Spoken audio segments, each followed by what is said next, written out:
Brought to you by Agilus Diagnostics.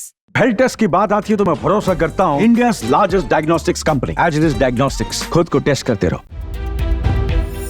नमस्कार, आपके साथ मैं हूं दीपिका शर्मा और आप देख रहे हो क्राइम तक। वर्ल्ड क्राइम बुलेटिन में बात करेंगे ईरान की राजधानी तेहरान में ग्रैंड मस्जिद के बाहर काफ़ी ज़्यादा लोगों की भीड़ देखी गई। इस मस्जिद में ईरान के सुप्रीम लीडर वहां पर मौजूद थे जिन्होंने देश के नाम संबोधन किया और इसी के साथ हसन नसरल्लाह की मौत के बाद वहां पर हसन नसरल्लाह के लिए समर्थन में लोग नजर आए और नारेबाजी की। हसन नसरल्लाह के पोस्टर्स भी देखे गए और इसी के साथ संबोधन में काफ़ी कुछ सुप्रीम लीडर ने कहा। ईरान के supreme leader Ayatollah Ali Khamenei ने देश के नाम संबोधन किया। खामनेई ने मुसलमानों से एकजुट रहने की अपील की। उन्होंने कहा कि आप लोग अल्लाह के बताए रास्ते से नहीं हटें, मुसलमान एकजुट रहें, हमें एकजुट होकर रहना होगा, हमें प्यार मोहब्बत से रहना होगा। खामनेई ने कहा कि हम दुश्मनों के मंसूबे कामयाब नहीं होने देंगे। वो मुसलमानों से दुश्मनी बढ़ाना चाहते हैं, दुश्मन अपनी शैतानी सियासत बढ़ाना चाहते हैं। खामनेई ने कहा कि फ़िलिस्तीन पर दुश्मनों का कब्जा है, फ़िलिस्तीन को ज़मीन वापस लेने का हक है। ईरान से लेबनान तक मुसलमान एकजुट हों। ईरान ने इजराइल को मिसाइल से जवाब दिया है। खामनेई ने आगे कहा कि वो फ़िलिस्तीन के साथ हैं, जो मुमकिन होगा वो करेंगे, लेबनान के लिए सब कुछ करेंगे। ईरान के सुप्रीम लीडर खामनेई ने कहा कि अगर ज़रूरत पड़ी तो हम इजराइल पर दोबारा हमला करेंगे। हिजबुल्लाह और लेबनान के लोग अपने हक के लिए लड़ रहे हैं। कहा कि हमास भी फ़िलिस्तीनी मुसलमानों के हक के लिए इजराइल के खिलाफ लड़ रहा है। आगे कहा कि 7 अक्टूबर को जो हमला किया वो सही था, ज़रूरत पड़ी तो फिर हमला होगा। तेहरान में ग्रैंड मस्जिद के बाहर लोगों की भारी भीड़ उमड़ी। इजरायली हमले में मारे गए हिजबुल्लाह के चीफ हसन नसरल्लाह के यहाँ पर पोस्टर्स देखे गए और ईरान के सुप्रीम लीडर ने कहा है कि ज़रूरत पड़ी तो दोबारा से हमला होगा और कहा कि 7 अक्टूबर को जो हमला हुआ था वो बिल्कुल सही था। ग्रैंड मस्जिद से ईरान के सुप्रीम लीडर ने देश का संबोधन किया और इसके बाद ये तमाम बातें कही हैं। इजराइल हिजबुल्लाह के ठिकानों को चुन चुन कर तबाह कर रहा है। साथ ही अब हसन नसरल्लाह की मौत के बाद इजरायली सेना का ये दावा है कि उन्होंने अब हिजबुल्लाह के उत्तराधिकारी को भी मारने का दावा किया है। हसन नसरल्लाह को मार गिराए जाने के बाद अब उसके उत्तराधिकारी हाशिम सफीद्दीन को मार गिराने का दावा इजरायली मीडिया में किया गया है। रिपोर्ट के मुताबिक बेरूत में हाशिम सफीद्दीन को निशाना बनाया गया। 3 इजरायली अधिकारियों के अनुसार इजरायली लड़ाकू विमानों ने गुरुवार को आधी रात के आसपास भीषण हवाई हमले की बौछार कर दी थी। इन हमलों का मकसद मृतक हिजबुल्लाह नेता हसन नसरल्लाह के ममेरे भाई और संभावित उत्तराधिकारी हाशिम सफीद्दीन को निशाना बनाना था। रिपोर्ट्स के मुताबिक ये इजरायली हमला नसरल्लाह को मारने वाले हमले से कई ज़्यादा बड़ा था और इस दौरान बंकर पूरी तरह से तबाह हो गया। ये हमला बेरूत में हाशिम सफीद्दीन को निशाना बनाकर किया गया। हमला उस समय किया गया जब सफीद्दीन एक अंडरग्राउंड बंकर में हिजबुल्लाह के और अधिकारियों के साथ सीक्रेट मीटिंग कर रहा था। रिपोर्ट्स के मुताबिक ये बताया गया है कि हसन नसरल्लाह की मौत के बाद अब जो उत्तराधिकारी हिजबुल्लाह का बनने जा रहा था उसके मौत के दावे भी किए जा रहे हैं।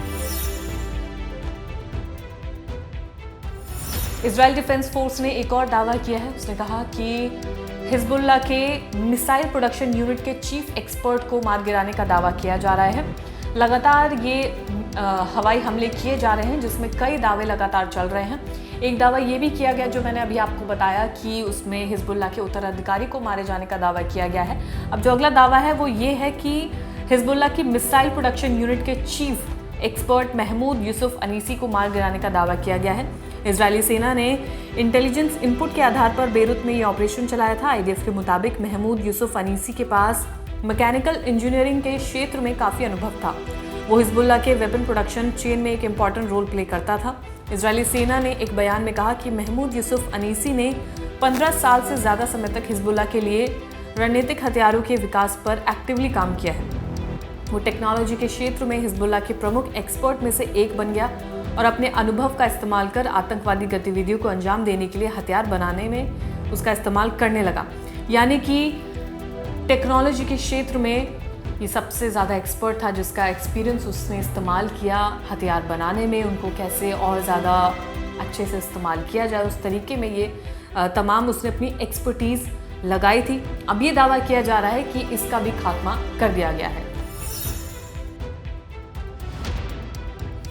ईरान और इजराइल के बढ़ते तनाव के बीच सबसे बड़ा सवाल ये है कि क्या इजराइल के पास इतनी क्षमता है कि वो ईरान के परमाणु ठिकानों को नष्ट कर सके। क्या उसके पास इतने पावर्स हैं, क्या इतने इक्विपमेंट्स हैं, क्या इतने चीज़ें उसके पास हैं कि वो ईरान की परमाणु शक्तियों को, परमाणु ठिकानों को नष्ट कर सके। तो इस सवाल के जवाब में इस मुद्दे पर मिडिल ईस्ट पॉलिटिक्स के एक्सपर्ट वली नसर से सवाल किया गया कि क्या इजराइल अकेले अपने दम पर ईरान के परमाणु ठिकानों को खत्म कर सकता है। प्रोफेसर नसर का जवाब था कि इजराइल के पास ईरान के कुछ ठिकानों पर हमला करने की क्षमता है, लेकिन वो पूरे परमाणु कार्यक्रम को पूरी तरह से नष्ट नहीं कर सकता। इजराइल के लिए सबसे बड़ी चुनौती ये है कि ईरान के परमाणु ठिकाने अंडरग्राउंड और पहाड़ी क्षेत्रों में छिपे हैं। बंकर बस्टर बमों से भी इन्हें नष्ट करना बेहद मुश्किल है। इसके अलावा ईरान ने अपने परमाणु कार्यक्रम को इतनी जगहों पर फैला दिया है कि इसे पूरी तरह से नष्ट करना इम्पॉसिबल हो गया है। ये सवाल भी उठाया गया कि अगर इजराइल हमला करता है तो अमेरिका क्या रुख लेगा। प्रोफेसर नसर ने कहा कि अगर इजराइल ईरान के परमाणु कार्यक्रम पर हमला करता है तो उसे अमेरिका का सहयोग चाहिए होगा। उन्होंने ये भी बताया कि ऐसे हमलों का परिणाम ईरान के परमाणु प्रोग्राम को और सीक्रेट और सिक्योर बनाने में हो सकता है, जिससे इजराइल का काम और मुश्किल हो जाएगा।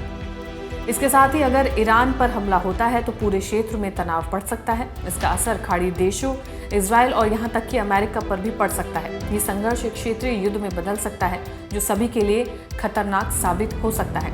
यानी कि ईरान का जो परमाणु जितने भी ठिकाने हैं उसको पूरी तरह से नष्ट इजराइल भी नहीं कर सकता, ऐसा एक्सपर्ट का कहना है। इसी बीच जो ईरान के सुप्रीम लीडर हैं उनके भी कई बयान सामने आए हैं जहां पर उन्होंने अपने देश को संबोधन किया, जहां पर उन्होंने कहा कि 7 अक्टूबर को जो हमला हुआ था वो सही था। उन्होंने कहा कि अगर उन्हें ज़रूरत पड़ी तो वो इजराइल पर और हमला करेगा। और भीड़ ने हसन नसरुल्लाह की मौत के बाद उसके लिए नारे लगाए, नारेबाजी की, उसके पोस्टर्स लहराए और तमाम तरीके की चीज़ें इस भीड़ के दौरान देखी गई। लगातार जितने भी अपडेट्स आ रहे हैं वो क्राइम तक आपको देता रहेगा। फिलहाल इस बुलेटिन में इतना ही। आप देखते रहिए क्राइम तक।